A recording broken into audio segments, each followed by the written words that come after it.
I really got involved with the Edible Schoolyard project in Berkeley to begin with 20 years ago because I was invited to buy vegetables from a project in the San Francisco County Jail.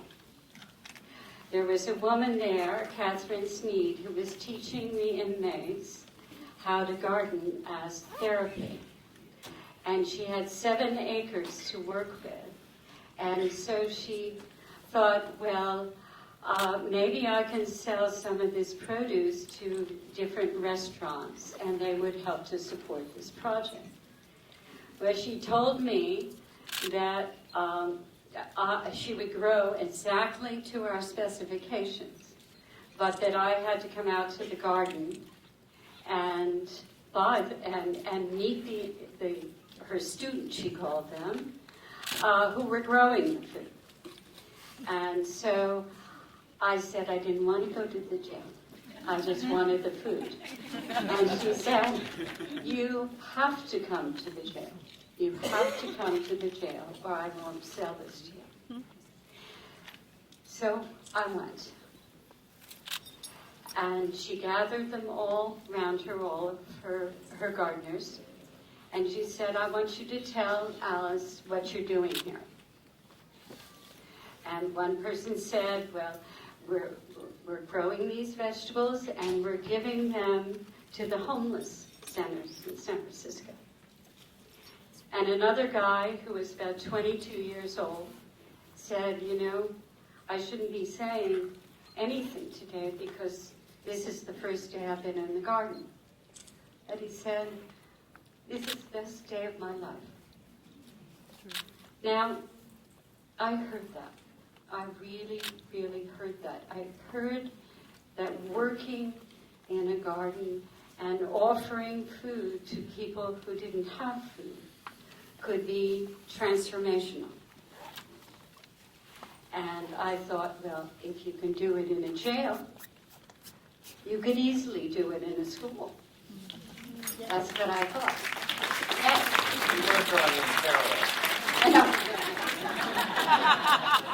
Far be it from me. Although I do feel that we have been imprisoned by a fast food culture. And I really, it's not, I mean, in the United States, it's in the extreme. But it's spread around the world. Wherever there's a Coke machine, fast food culture isn't far behind. And it's this culture that is really changing our lives and telling us that we want everything fast, cheap, and easy. Everything. And that children aren't important, that old people aren't important, that there's no seasons, no necessity to eat around a table. We want everything available 24/7, and it's changed our lives. And so we want them back again. And I think the most democratic way is to go into the public school system. In the United States, it's really the last democratic institution. Most every child goes to school. And we can reach children when they're young and open. Now, I've been working with a teenage group of kids in a middle school for 20 years. You would think that that would be the most difficult population to engage. But in fact, they are like I think every child in America has a longing to be reconnected to nature and to the table, to family, to friends. And when we began the program, it was much more difficult to convince the adults who were teaching than it was to bring the children into this. And once the truth of the Edible Schoolyard project is when you grow food and you cook that food, you eat that food. So we're talking about anything. We're talking about kale. We're talking about whole grains. We're talking about food that's really nutritious and good for kids. And they get that. They get that we care about them. And when I started the project, I wanted the whole thing. I imagined it from the very beginning. I have a Montessori education, and I think that it's very much like the slow food. It's that we're trying to win kids over. We're not trying to tell them what to do. We're trying to put them in a beautiful environment where they're likely to fall in love. And that is, in fact, what happened. And these kids came from 1,000 of them from 20 different backgrounds. At home, they spoke different languages. And yet, as soon as they got into the environment of the garden and the table, they connected with it. And I think that when I was talking to a friend yesterday, she said, be sure you say that we still have the hard wiring for a love of nature and a connection to it, and for a love of children, and for feeding ourselves nutritionally. All of this is still inside us. The fast food culture has not destroyed it. And so the moment you touch those places, it's like almost like water on parched earth. It just sucks it right in. They come to it so easily. And it's why the other reason I want to talk about schools. But the most important part is that I see schools being the egalitarian way of feeding all children real food. It'll be 10 years next year since I started the school dinners campaign in the UK.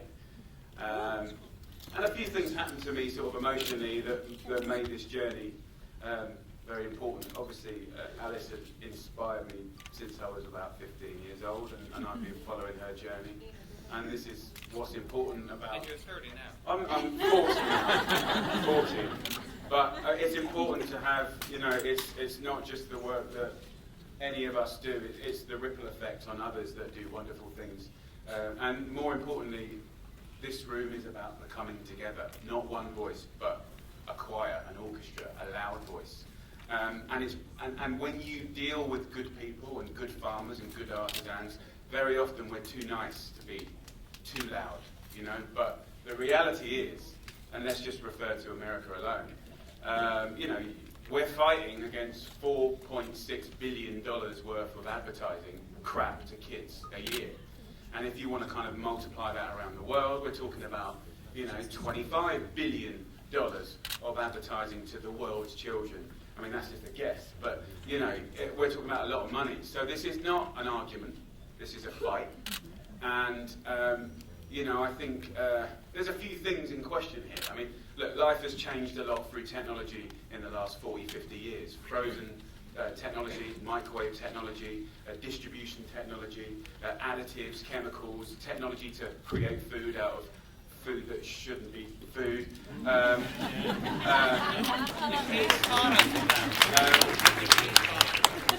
But I think ultimately this is not exceptional. Change has always happened in human history, and we've always adjusted. So I would like to think that although bad health has been an exception, it's been an exceptional 40 years for bad health. The graph of bad health is like this. It's about 45 years old. It's been radical. It's been global, certainly in the Western world. Now the Western world is infiltrating the developing countries. The effect on our food and our diets and our farming techniques is double the speed hurting those countries. We now have countries, last year, guys, was the first time in human history ever where more people died from obesity and diet-related disease than hunger and famine. Okay? So this is a tipping point. We are in a tipping point. In Britain, we have some of the most unhealthy children in Europe. In Mexico and America, you have some of the most unhealthy kids in the world. Australia's just behind. Germany's just behind. It's a very damaging time as far as child health is concerned. So this is my kind of emotion, really, is I believe, and we believe, that it's a child's human right to have access to food education and to learn to cook and understand where food comes from and how it affects their body.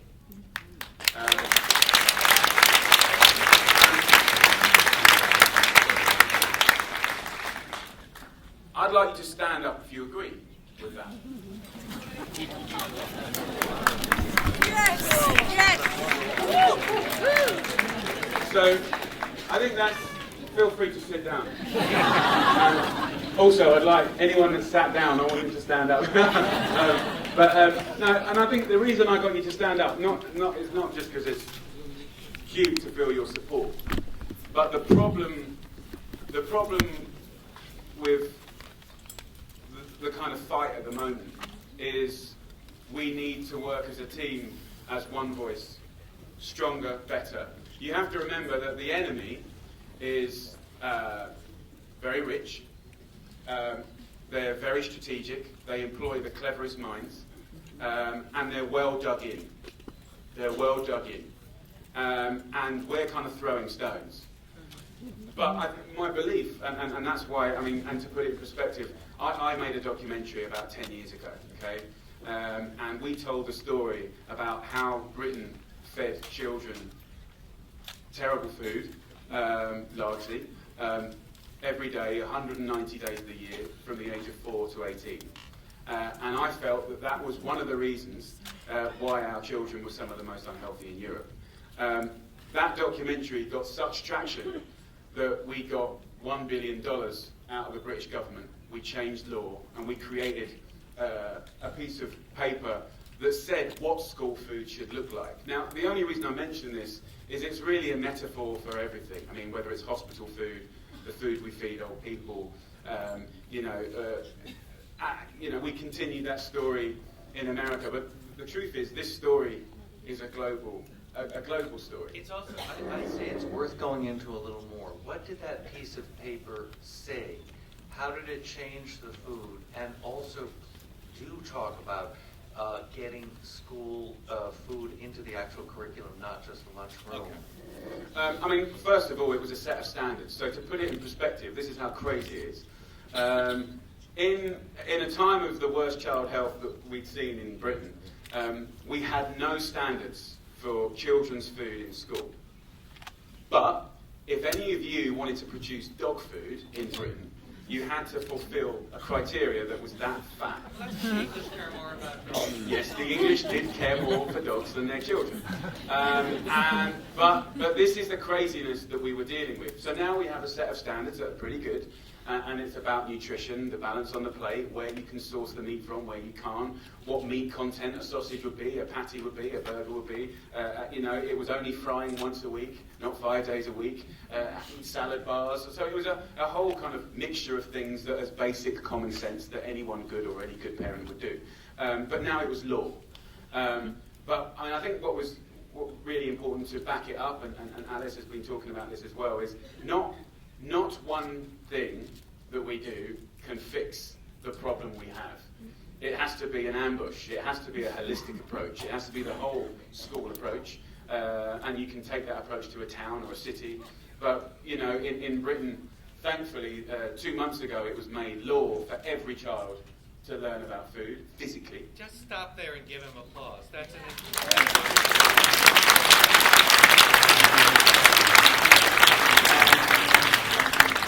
I think, although we've had a massive transformation of the school food service, of course there's still problems. It's 120,000 cooks and 26,000 schools, and it's a big deal. But standards, of course, have risen across the board.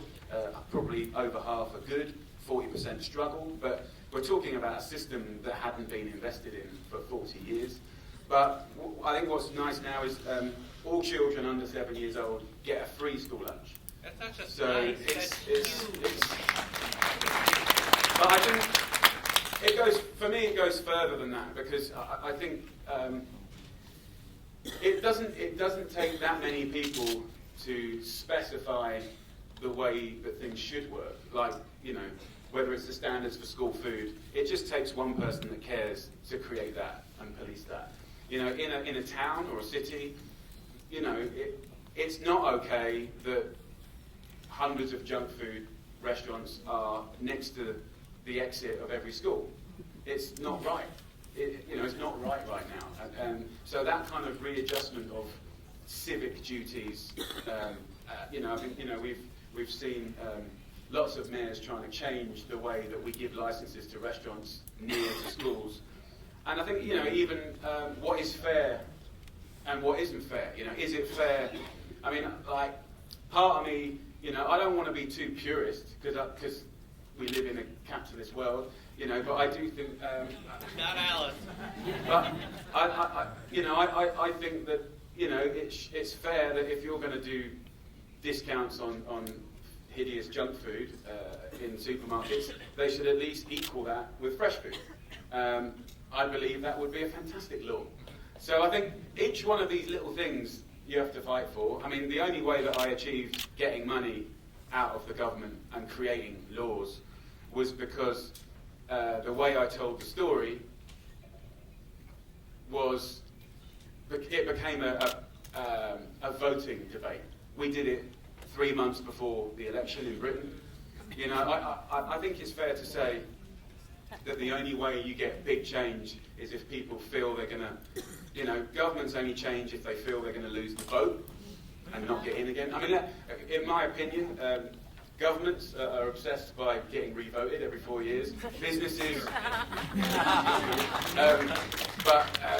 businesses are obsessed by short-term profit, and families are seduced by convenience. And that, when you put that matrix together, that's when you get a broken food system that we're talking about. Questo sistema alimentare è un sistema criminale. È criminale. Non solo per tanto. Allora, non alzatevi i piedi, non battete tranquilli. Questo sistema è criminale non solo perché distrugge la biodiversità, perché crea problemi all'ambiente, perché distrugge la socialità delle persone, ma perché è impostato sull'ignoranza. Più aumenta la popolazione ignorante, che non sa, che non conosce l'alimentazione, e più il sistema trionfa. Per cui il lavoro da fare enorme che noi avremo nei prossimi anni è informazione, educazione, dare il senso di come si trasforma il prodotto, delle proprietà nutrizionali del prodotto, del piacere e della convivialità di diventare soggetti attivi e non consumatori passivi. Allora, io vorrei dire un piccolo miracolo che è successo qui ieri, qui, in una piccola stanza qui vicino, erano riuniti tutti gli assessori all'agricoltura di tutta Italia e hanno deliberato che a partire dal prossimo anno non sarà più possibile vendere in nessuna scuola italiana né merendine né bibite dolci, niente. È una cosa fantastica, è la dimostrazione che la politica, anche se slow, arriva. Ma perché arriva?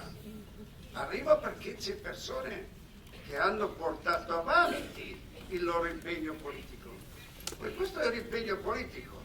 Quando io la prima volta ho conosciuto Alice, mi portò a vedere l'orto a Berkeley e rimasi incantato da questa idea.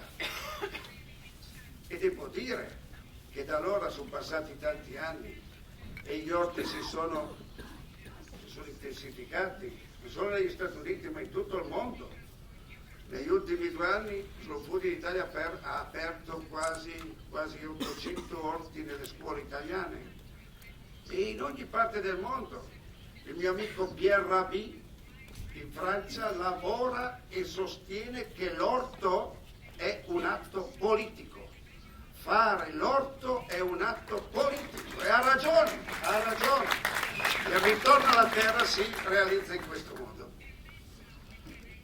Penso che il lavoro da fare sia molto, non solo nelle scuole, ma in tutti i luoghi, diciamo così, di obbligazione sociale. Non ci sono solo le carceri, ci sono gli ospedali. Io mi domando sempre, uno è già sfortunato che va all'ospedale e gli tocca anche mangiare male. È insostenibile.